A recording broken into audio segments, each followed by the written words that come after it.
ताकतवर monsoon system deep depression इस वक्त कराची से 280 से 290 किलोमीटर की मसाफत पर है। इस डीप डिप्रेशन सिस्टम से क्या असरात मुरतब होंगे और आइंदा आने वाले दिनों में कराची का मौसम कैसा रहेगा? 50 से 60 किलोमीटर फी घंटा की रफ्तार से हवा चलती है। पुराने बोसीदा दरख्त उखड़ सकते हैं, बिल बोर्ड गिर सकते हैं।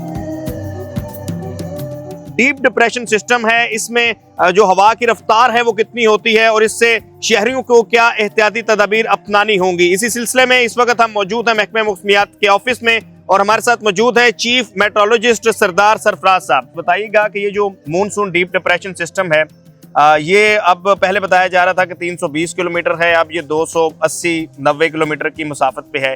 इस वक्त ये सिस्टम कहाँ पे है मॉनसून का और कितने घंटों में या कितनी देर में ये कराची में पहुंचेगा, क्या इसके असरात होंगे, फिर कराची का मौसम कैसा होगा? देखिए, डीप डिप्रेशन होती है, लो प्रेशर एरिया बुनियादी तौर पर होता है। तो लो प्रेशर से अगली स्टेज होती है डिप्रेशन और उससे ऊपर की स्टेज होती है डीप डिप्रेशन। तो ये समझ लें कि तीसरी उसकी कैटेगरी है या स्टेज है। तो डीप डिप्रेशन का जो सेंटर होता है उसके इर्द गिर्द जो हवाएं चलती हैं वो 28 से 33 यानी 28 से 33 नॉटिकल माइल।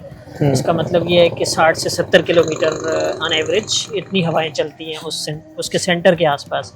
अभी इसका सेंटर कराची से, जैसे आपने बताया, कोई 280 किलोमीटर कराची के जनूब मशरक में है, मशरक या फिर नीचे जनूब मशरक में।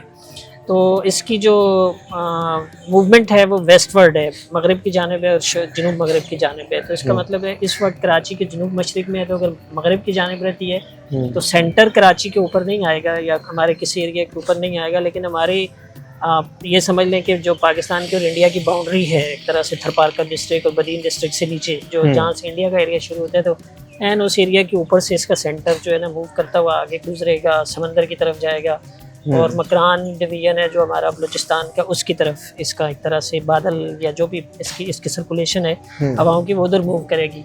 असरात इसके ज़ाहिर लो प्रेशर एरिया के 2-3 असरात होते हैं। तेज़ हवाएं चलती हैं और दूसरी तेज़ बारिशें होती हैं और फिर ये कि समंदर में अगर वो बना हुआ है तो ज़ाहिर समंदर में तुग़यानी हो जाती है। तो ये तीनों असरात होंगे इसके। अभी आपने देखा कि पिछले 2 दिन से बारिश चल रही है सिंध के कुछ एरियाज़ में, ख़ासकर बदीन में, उमरकोट में और मीरपुर ख़ास में पिछले 2 दिन से तेज़ बारिश हो रही है, ठट्ठा डिस्ट्रिक्ट में भी, सुजावल में भी।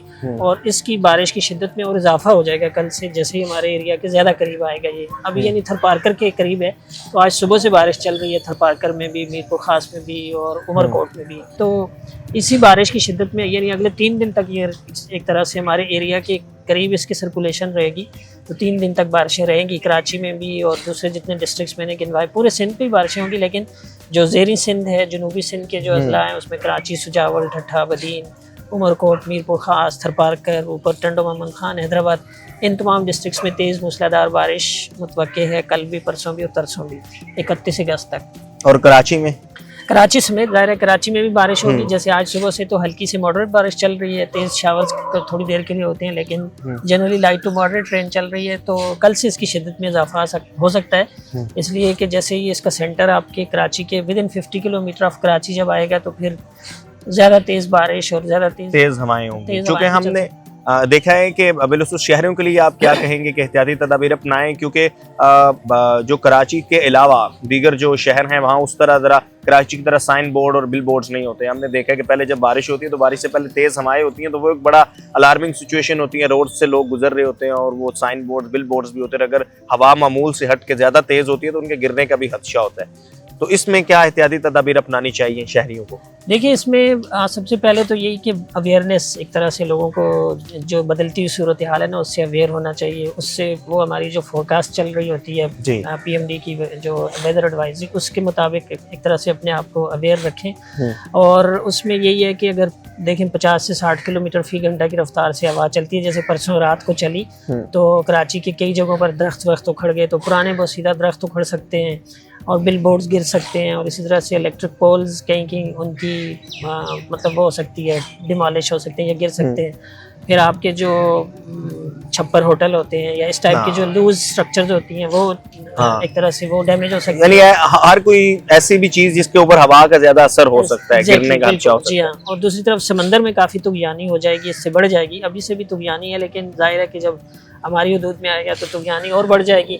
तो फिशरमैन को भी हमने इंस्ट्रक्शन दी हुई है कि अगले 3 दिनों तक यानी 30 अगस्त तक एटलीस्ट वो खुले समंदर में ना जाएं। और क्योंकि समंदर में तुगयानी ज़्यादा होगी, ऊपर से बारिश भी हो रही होगी, तेज़ आंधी होगी, तो ये सब चीज़ें हैं। इसमें से इसके पेश नज़र आवाम को भी एहतियात करने की ज़रूरत है। और बहुत हैवी जब बारिश का स्पेल चल रहा हो तो कराची के लोगों की आदत है कि एंजॉय करने बाहर निकलते हैं, लेकिन जब बहुत तेज स्पेल चल रहा हो और आंधी वांधी हो तो फिर अवॉइड करना चाहिए, इसलिए कि आपको पता है कि अगर पोल वोल गिर जाएं, तारें गिर जाएं नीचे, तो करंट वरंट लगने का खतरा होता है। अच्छा सरफराज भाई, ये वाला स्पेल तो चले 31 तक जारी रहेगा। नेक्स्ट जो मानसून का स्पेल है वो कब आ रहा है और कब तक जारी रहेगा ये सारा स्पेल? देखिए, ये जो ऑनगोइंग स्पेल है ये तो 31 अगस्त तक है, और हो सकता है 31 अगस्त की रात या 1 सितंबर की सुबह भी ना, सिंध की हद तक मैं बात कर रहा हूँ। अदरवाइज दूसरे एरियाज़ में तो ये 1 सितंबर तक, यानी आगे चूँकि ये सिस्टम आगे निकलेगा बलूचिस्तान की तरफ, जो आपका पसनी और गवादर का एरिया और मारा पसनी गवादर उस तरफ निकलेगा, तो ज़ाहिर है वहाँ भी बारिश होगी। जो पूरा मकरान डिवीजन है उसमें केश डिस्ट्रिक्ट है, अवारान डिस्ट्रिक्ट है बलूचिस्तान का, उन एरियाज़ में तो 1 सितंबर या 1 सितंबर की रात तक चलेगा एटलीस्ट वो सिलसिला इसका। यानी सिंध को ये 1 सितंबर तक कवर करेगा और आगे बलूचिस्तान साइड पे ये 1 सितंबर की रात तक या 2 की सुबह तक इस तरह से वहाँ बारिशें बरसाएगा।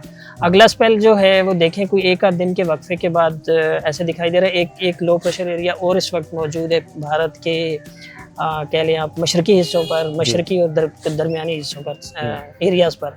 तो वो अगर मूव करके सिंध की तरफ आता है तो फिर 3 सितंबर से एक और स्पेल आ सकता है सिंध की हद तक। अब देखिए कि वो सिंध के कितने इलाकों को कवर करता है।